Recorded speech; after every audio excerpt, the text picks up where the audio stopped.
I do. And I tell young readers when I do school visits that I keep an idea notebook, and I have one for each year where I just write things down. You never know where an idea is going to strike. And, of all the ideas I have, not all of them are going to become a book, but sometimes they become a part of a book. Like, if I might overhear a really interesting conversation at a coffee shop where, they're talking about something that happened at, their work, I'm like, oh, that's interesting. So I might put a fictionalized version of that into a book.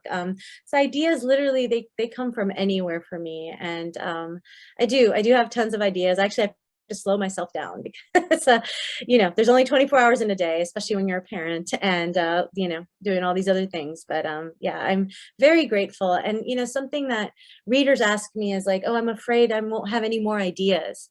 And I tell them, ideas, the more you write down your ideas and sketch out your ideas, I found in my own life that more ideas continue to come to you. So never be afraid of holding on to an idea for, just use your ideas and put them in stories, and more will come.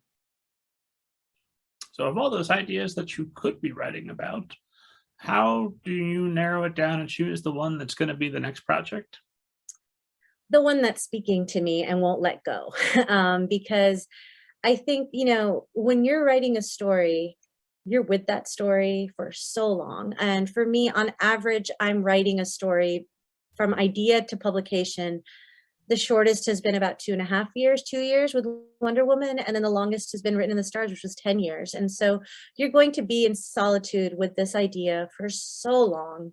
And you're going to be rewriting it and revising it. And you have to love it. It has to be an idea that you need to work on, that you feel compelled to. And so there's so many ideas I have where I'm like, that could be cool. That sounds like a fun thing, but does it keep coming back to me? Does it keep calling me? And that's really important. With the Wonder Woman stories, I had, like I said, I was not a huge Wonder Woman expert before I began writing it, but I started reading a little bit as I was considering whether I would take it on. I had to love it. I had to connect with Diana in order to write her story. And I did. I mean, how could you not connect? She's so wonderful and so sweet and hopeful and selfless. And so, I really fell in love with her. And that's what made me want to write that series. I think that is so important. Don't worry about, oh, this idea could really sell. Okay, but do you love it? Do you feel like you have to write it? Because that's what's going to motivate you to finish that story. And that's the hardest part, is to finish a story.